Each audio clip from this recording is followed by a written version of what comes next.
Bienvenue dans le Zoom de TV Liberté. Aujourd'hui, nous vous présentons cet ouvrage, Les raisons cachées du désordre mondial. Pour en parler, nous accueillons l'auteur de cet ouvrage, Valérie Bugeaud. Bonjour madame. Bonjour Pierre. À nos téléspectateurs, je rappelle que Valérie Bugeaud est docteur en droit, ancien avocat fiscaliste. Et donc, je reviens, chère Valérie Bugeaud, au titre de votre ouvrage, Les raisons cachées du désordre mondial. Avec un titre pareil, vous n'avez pas peur d'être accusé de complotisme? Bah écoutez, c'est ce qui... J'ai été prévenue au moins par mon préfacier, donc je ne suis pas si étonnée que ça. Je ne suis pas non plus étonnée parce que, en fait, les travaux qui m'ont amené à la description de ce titre m'ont moi-même étonnée. Enfin, les découvertes que j'ai faites m'ont moi-même surprise. Et si j'ai écrit ça, c'est pour une bonne raison, c'est qu'en réalité, aujourd'hui, de façon indiscutable, les multinationales ont pris le pas politique sur les États. Et donc, les États ne sont plus des entités politiques à part entière, dans le sens où la politique consiste à gérer des intérêts divergents, etc., au sens traditionnel du mot politique. Donc, à partir de ce moment-là, tout est biaisé. Le vocabulaire, la sémantique est pervertie. Et donc, ça arrive à une cacophonie généralisée où plus personne ne peut communiquer, puisque les mots n'ont pas le même sens pour les gens, les uns et les autres. Donc, les raisons cachées, c'était en réalité pour mettre en avant, ce qui n'est jamais fait, le rapport de force, la réalité des forces en présence, par le biais de la monnaie et de l'économie, au niveau politique et au niveau non seulement national, mais également mondial.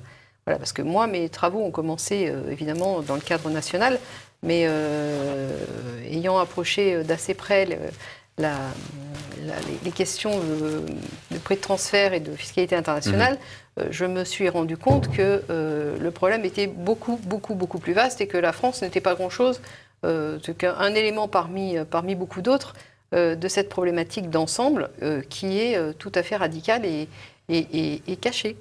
Votre ouvrage part de ce constat, en tout cas c'est le vôtre, on peut le partager. Je vous cite, l'État actuel est entièrement dominé par le système bancaire. Donc oui. Vous parliez de la domination des multinationales, vous parlez vraiment de la première d'entre elles, c'est selon vous ces banques. Quel fait vous permet d'affirmer que les banques dominent la politique mondiale ? Alors, ce n'est pas un fait, c'est un mouvement historique en fait. Les banques dominent la politique parce que tout simplement la main qui donne est au-dessus de celle qui reçoit, comme Napoléon l'avait parfaitement décrit. Et en réalité, les banques ont pris le contrôle des systèmes monétaires d'abord en interne, par la création de banques centrales qui ont géré les masses monétaires en circulation. Et maintenant, au XXe siècle, ce système s'est totalement intégré au niveau international, avec la BRI, les institutions de Bretton Woods. Et actuellement, tout ça est en transition puisqu'on s'achemine lentement, de moins en moins lentement d'ailleurs, vers un renouveau du système financier international, mais qui n'en sera pas moins centralisé et intégré. Donc, alors vous parlez évidemment du rôle de ces banques centrales. Quand est-ce qu'elles sont nées un petit peu ces banques centrales, qu'on comprenne à quand ça remonte ce système qui, vous dites, est né aux Pays-Bas et ensuite s'est installé en Angleterre avant de revenir en France? Absolument. Alors la première institution qui vraiment préfigure ce que deviendra les banques centrales est née aux Pays-Bas parce que ça a été la Banque d'Amsterdam. Qui était la similitude avec les banques centrales, c'est que les capitaux étaient privés. Elle a été présentée comme une banque d'État, enfin une banque qui avait la garantie des Pays-Bas, garantie donc d'État, et elle émettait des valeurs qui circulaient quasiment librement. Donc à strictement parler, ce n'était pas une banque centrale, mais elle fonctionnait déjà comme une banque centrale. Et toutes les banques centrales du monde aujourd'hui fonctionnent selon ce système. Par exemple, la Réserve fédérale américaine, c'est le même système. Bien entendu, la Réserve fédérale américaine, ce sont des capitaux privés qui sont derrière. La Banque de France, vous savez bien qu'elle est née sous forme de capitaux privés. Elle a été nationalisée en 1945, mais néanmoins, les forces en présence à l'intérieur de l'État français ont fait que ce soit des hauts fonctionnaires ou des personnalités issues du privé, c'est toujours les mêmes forces oligarchiques qui sont à l'œuvre. Donc ça n'a pas changé fondamentalement. Ça a changé parce qu'il y a eu l'instauration en 1945 du circuit du Trésor et qu'il y a eu une reprise en main politique du contrôle monétaire. Et ça a été fait grâce notamment au CNR. Mais maintenant, nous avons fermé la porte, nous sommes passés, et Pompidou y est pour beaucoup, non seulement par rapport à sa loi de 73, très décriée, mais également parce qu'il a représenté un rapport de force qui s'est inversé. Et je le vois très bien, on le voit très bien avec l'entreprise, puisque lui-même s'est beaucoup opposé à De Gaulle pour ne pas que l'entreprise, la réforme de l'entreprise, c'est-à-dire la réforme fondamentale du système économique, puisse avoir lieu.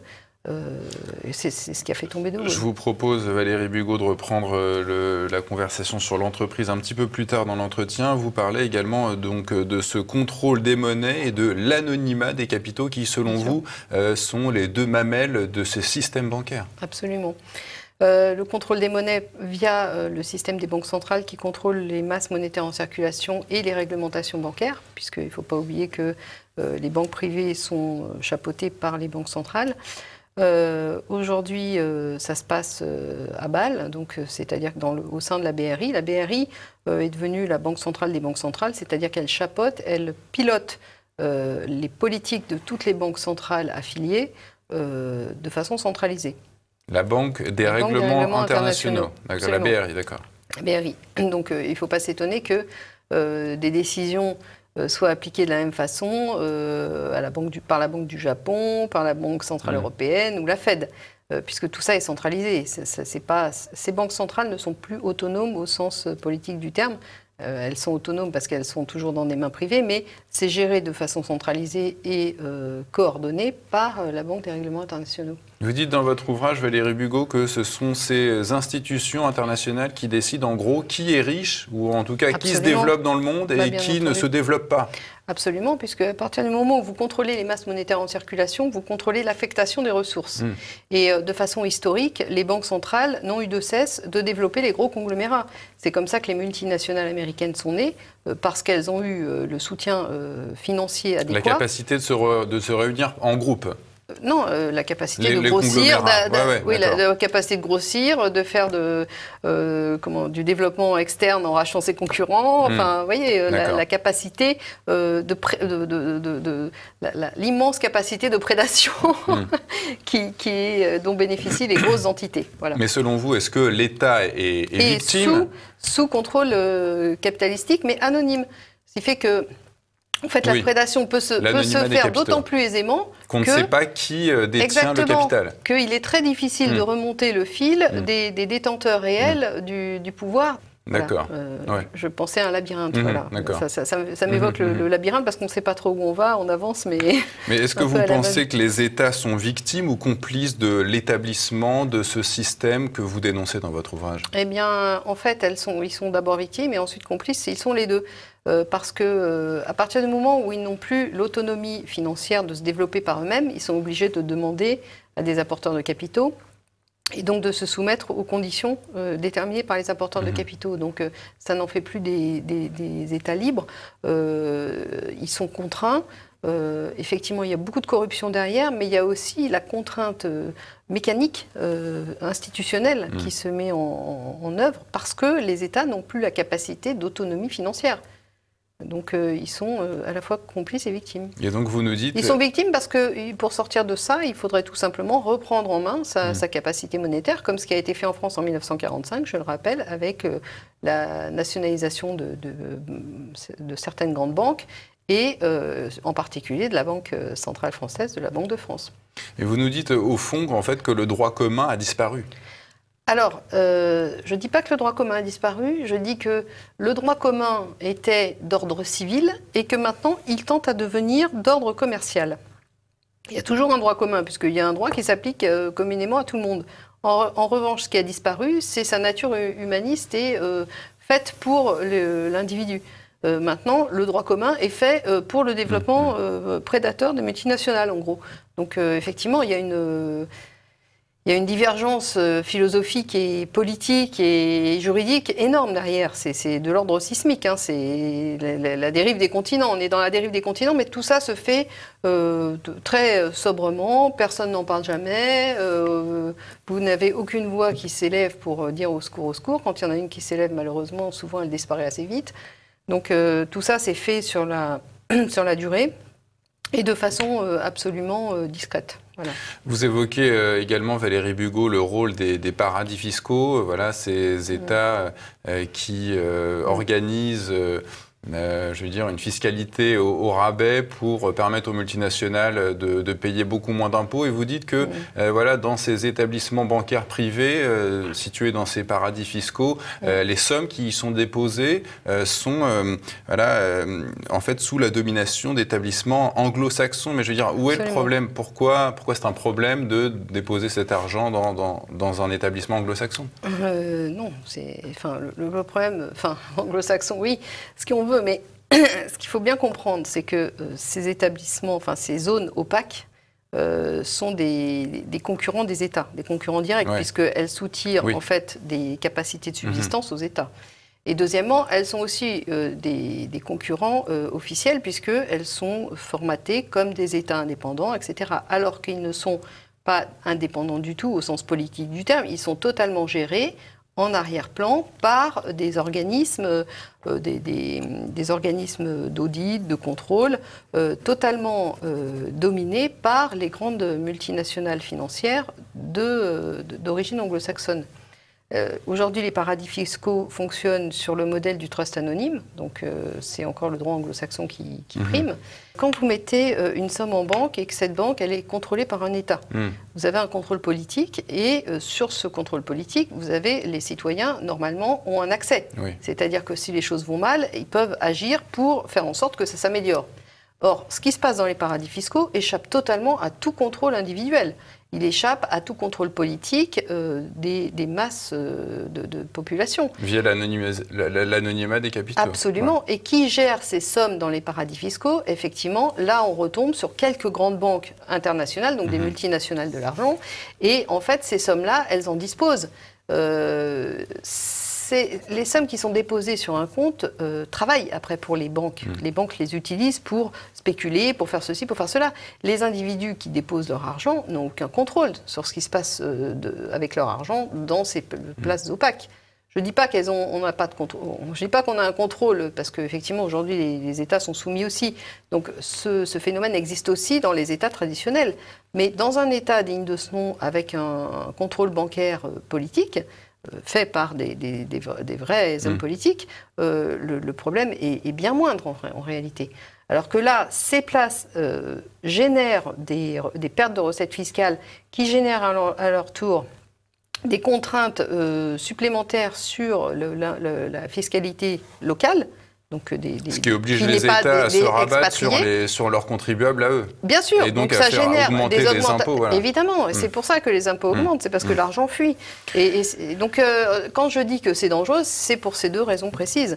C'est d'une part parce que ça entre en concurrence avec les États, et d'autre part parce que les particuliers perdent totalement la main, n'ont aucun contrôle effectif des sommes qu'ils vont expatrier au paradis terrestre. Valérie Bugeaud, je pense que tous nos téléspectateurs ont déjà entendu ce terme, voilà, le gouvernement mondial. Vous dites qu'aujourd'hui, le but final de ces banques privées est d'asseoir leur pouvoir par l'élaboration de l'avènement de ce fameux gouvernement mondial. Mais est-ce que vous pensez vraiment qu'il y a une entreprise cachée, concertée, qui veut l'avènement de ce... En fait, c'est le côté caché qui m'intéresse, dites-moi. Alors, le côté caché, c'est l'anonymat des capitaux, et le côté concerté, c'est la centralisation des banques centrales.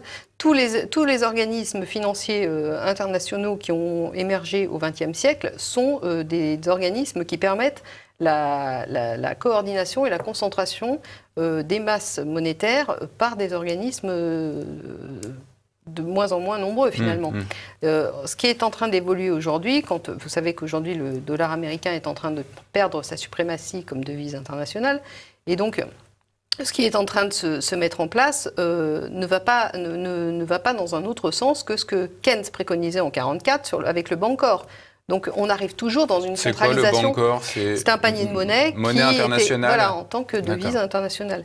Donc, si vous voulez, quand on ne suit pas à pas les événements, les institutions qui ont été mises en œuvre et les objectifs qu'elles poursuivent, il est évident qu'on arrive à cette conclusion. Mais je veux dire, c'est le côté caché qui est un petit peu... Le côté caché, c'est parce que tout ça se fait à la fois au grand jour, parce que tous ces traités internationaux ne sont pas cachés, mais en même temps, ce qui est caché, c'est les intérêts qui se cachent derrière. On demande toujours aux citoyens d'aller voter pour les élections, mais l'intérêt est ailleurs. Personne n'a voté pour créer la BRI, je suis désolée. Quand on nous a imposé les institutions de Bretton Woods, les gens, on ne leur a pas demandé leur avis.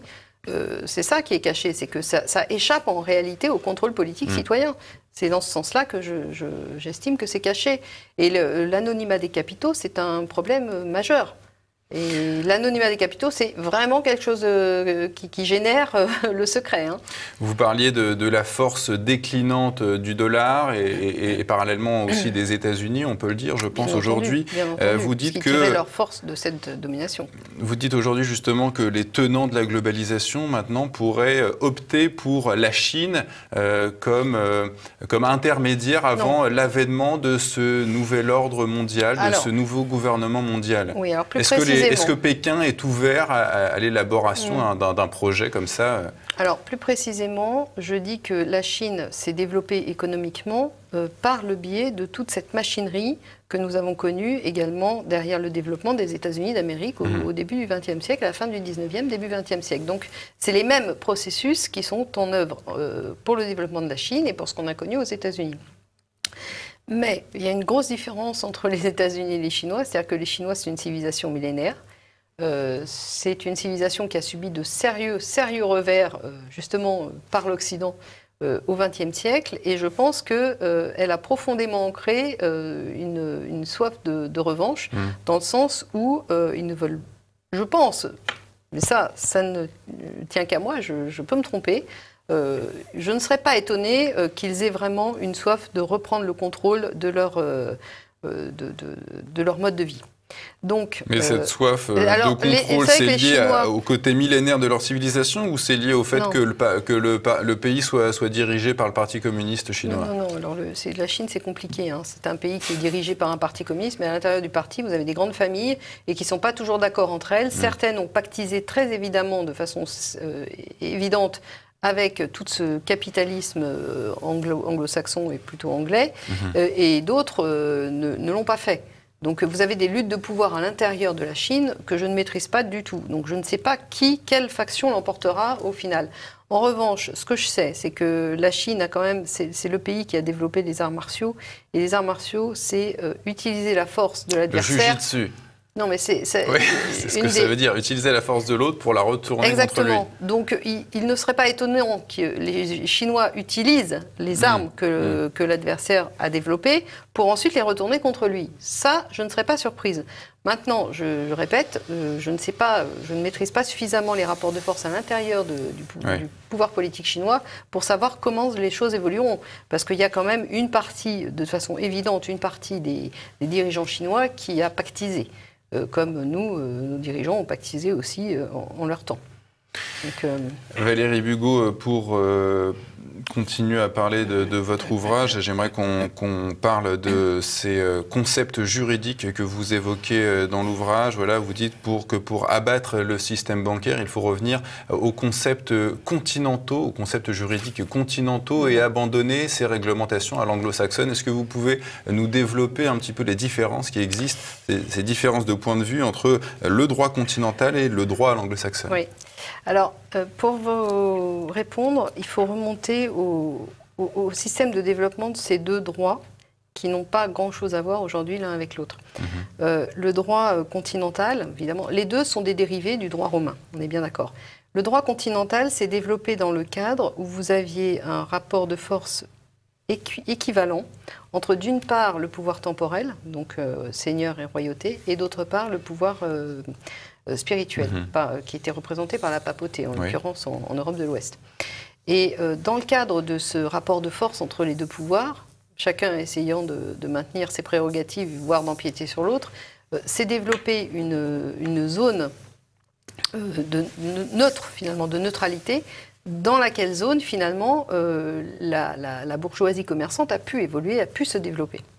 Donc vous avez un rapport de force équilibré qui permet une certaine démocratie, en tout cas qui permet un espace de liberté. Parce que vous avez des forces qui s'opposent, et qui s'opposent de façon quasiment, en termes de puissance, à peu près identique. Donc avec des variantes d'une époque à une autre, voilà. Ça ne s'est pas du tout passé comme ça en Angleterre, puisque vous savez que l'Angleterre, le pouvoir temporel, a complètement repris la main sur le pouvoir spirituel et l'a mis sous domination. Donc le droit anglais s'est développé comme une arme au service des puissants, sans contre-pouvoir. Et le roi est devenu le chef des croyants, c'est ça ? Voilà, exactement. Donc ce qui s'est passé, c'est qu'en réalité, le roi qui édictait les lois n'avait pas de personne pour contrarier, ou quand je dis le roi, vous savez, c'est aussi les seigneurs, etc. Et quand le pouvoir financier a pris le pas sur le pouvoir politique, en tout cas sur les seigneurs, voilà, etc., eh bien, le droit a continué à se développer comme une arme au service des puissants. Donc le droit anglais est une arme au service des puissants, tandis que le droit continental traditionnel est une arme politique qui permet un développement civilisationnel. Voilà. Vous évoquez également, Valérie Bugeaud, le rôle des partis politiques. Vous invitez évidemment le peuple français à s'en détacher. Expliquez-nous un petit peu pourquoi les partis politiques seraient néfastes à ce point. Alors, effectivement, les partis politiques, c'est les partis politiques dans le cadre du parlementarisme, en fait. Quand vous avez un organisme qui fait les lois et qui est entièrement dominé par les partis politiques, c'est-à-dire que les représentants du peuple sont cooptés en interne par ces partis. Une fois qu'ils sont cooptés, la population est chargée d'entériner la cooptation avec la possibilité d'opter pour telle ou telle divergence qui leur sont imposées, du reste.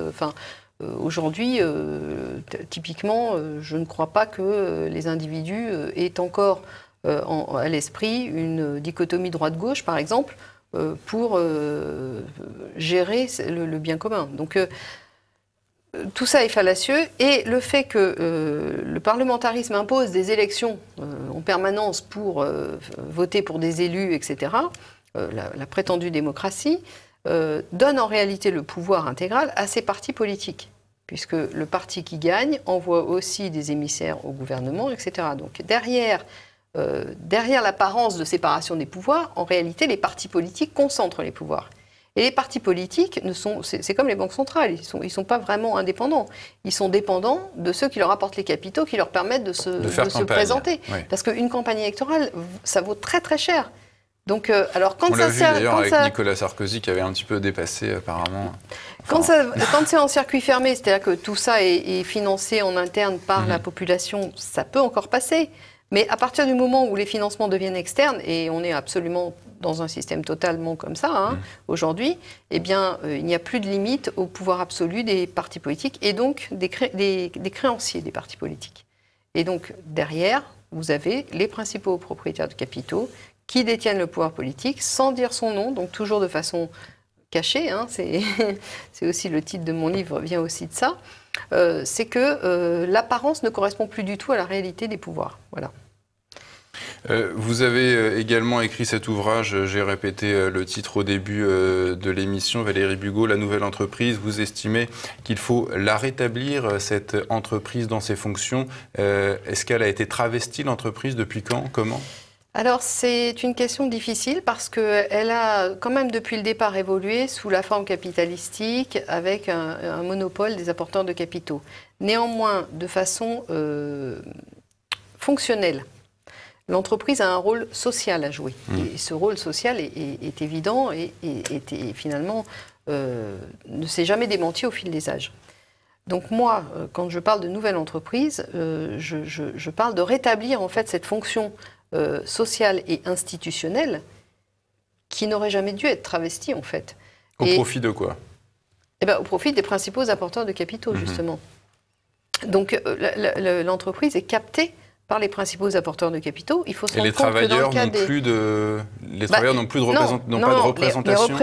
Les personnes qui travaillent dans l'entreprise, moi j'appelle ça les apporteurs de travail, ne sont pas représentés de façon statutaire au même niveau que les apporteurs de capitaux, ce qui crée une différence. Voilà. Oui, mais parmi les actionnaires, il y a ceux qui sont passifs et il y a ceux qui sont actifs. Et ceux qui sont actifs, parfois, représentent une infime minorité de gens. Et c'est ça qu'il faut avoir en tête quand on parle de majoritaire.